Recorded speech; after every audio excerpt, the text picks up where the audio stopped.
Hello friends, welcome to MCTC. आज का हमारा टॉपिक है ट्रांसपोज। ट्रांसपोज क्या होता है? बेसिकली ट्रांसपोज में अगर इन शॉर्ट में अगर मैं बोलूं तो जो एलिमेंट्स हमारे रोज में हैं वो कॉलम्स में इंटरचेंज हो जाएंगे और जो एक मैट्रिक्स के एलिमेंट जो कॉलम्स में थे वो हमारे रोज में चेंज हो जाएंगे।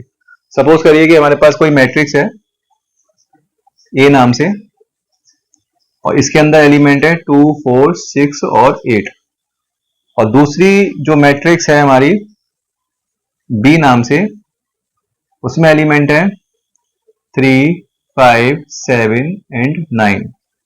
ठीक है, हमें क्या करना है, इन दोनों मैट्रिक्स को ट्रांसपोज करना है और एक मैट्रिक्स में लाना है। ठीक है, इन दोनों मैट्रिक्स को हमें क्या करना है, ट्रांसपोज करना है, एक मैट्रिक्स में उसका रिजल्ट लेके आना है ट्रांसपोज करके।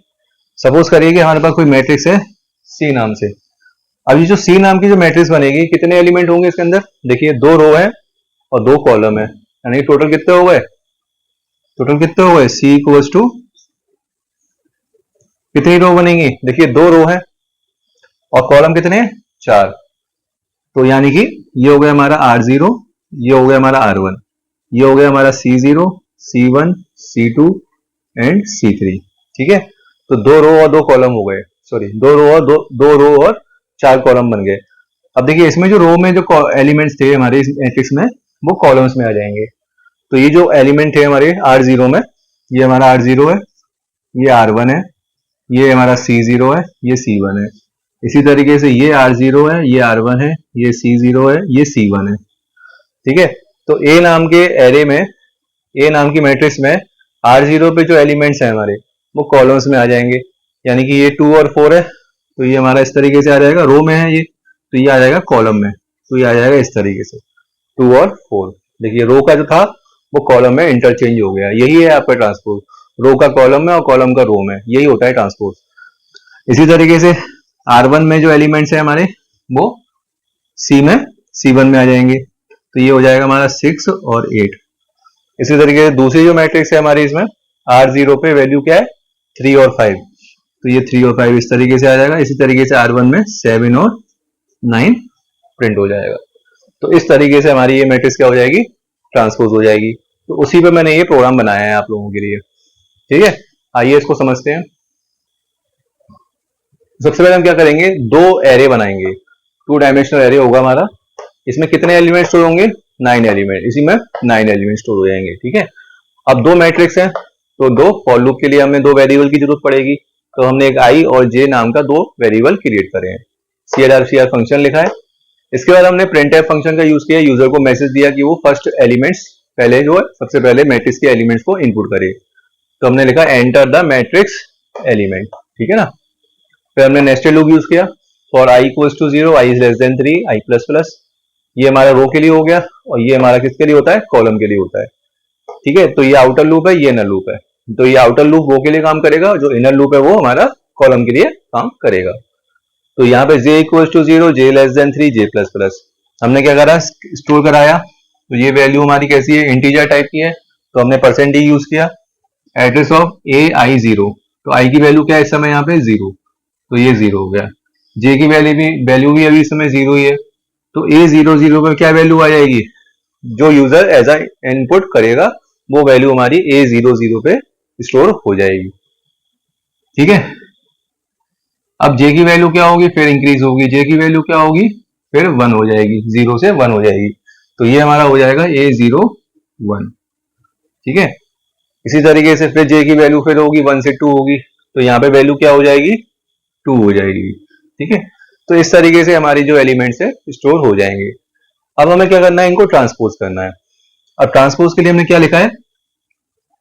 bji equals to aij। देखिए जो एरे ए के अंदर जो एलिमेंट्स हमारे रो और कॉलम्स में थे, तो हमने क्या करा? उनको हमें क्या करना है? रो को कॉलम में और कॉलम को रो में इंटरचेंज करना है, यानी कि ट्रांसपोज करना है। तो हमने उसके लिए क्या किया? जो एलिमेंट हमारे रो के अंदर थे, जो ए मैट्रिक्स के अंदर जो रो में जो एलिमेंट थे, हमने उनको क्या करा? कॉलम में इंटरचेंज कर दिया। देखिए, तो ये हमारा जे जो था वो कॉलम के लिए था, यही मैंने आपको बताया था। आई जो है हमारा रो के लिए है। तो जो रो के एलिमेंट्स थे, ये जो हमारा रो के लिए था, ये हमारा कॉलम के लिए है। ठीक है, तो आई हमारा रो के लिए है, तो जो रो वाले थे वो कॉलम में इंटरचेंज हो गए। और जो कॉलम में थे वो रो में इंटरचेंज हो गया। तो ये हमारा रो के लिए है, सॉरी कॉलम के लिए है, तो ये हमारा किस में आ गया, रो के लिए आ गया। तो देखिए ये कॉलम के एलिमेंट्स थे जो ए मैट्रिक्स के, वो हमारे बी मैट्रिक्स के रो में इंटरचेंज हो गए, ठीक है ना। तो इस तरीके से हमारा रिजल्ट जो होगा वो ट्रांसपोज हो जाएगा हमारे रिजल्टेंट मैट्रिक्स के अंदर। अब हमें क्या करना है, इसको प्रिंट कराना है। बेसिकली हमें क्या करना है, बी नाम के मैट्रिक्स को हमें प्रिंट कराना है। सिंपल है। सबसे हम लिखेंगे प्रिंट एफ, यूजर को मैसेज देंगे कि ये आपकी मैट्रिक्स आ गई ट्रांसपोज वाली। तो ऐसे हमने यूजर को मैसेज दिया, कोई भी मैसेज दे सकते हैं, ट्रांसपोज ऑफ मैट्रिक्स ए, इस आंसर ये आ जाएगा। तो हमने यहाँ फॉर लूप यूज किया, for i for zero, for i equals to zero, for j equals to zero, ठीक है। हमने लूप चलाया, नेस्टेड लूप, और हमने बी नाम की मैट्रिक्स को प्रिंट कराया।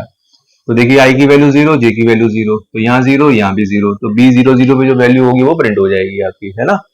इसी तरीके से जे की वैल्यू क्या हो जाएगी, यहाँ पे जीरो से वन हो गई, तो अब यहाँ पे जे की वैल्यू क्या हो गई, वन हो गई, तो बी जीरो पे वैल्यू क्या होगी, जो होगी वो प्रिंट हो जाएगी।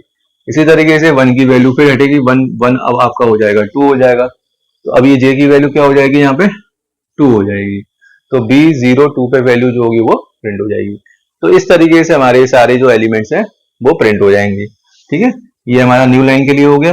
जैसे हमारा जो फर्स्ट रो प्रिंट होगी, उसके बाद जब वो सेकंड रो पे आएगा तो उसके लिए हमने सेकंड प्रिंट एफ यूज किया है हमने सिलेक्शन के लिए, ठीक है।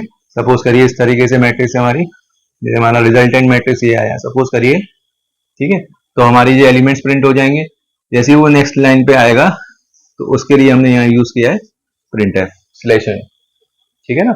आशा है दोस्तों आपको समझ में आया होगा। इस चैनल को सब्सक्राइब कीजिए, लाइक कीजिए एंड शेयर कीजिए।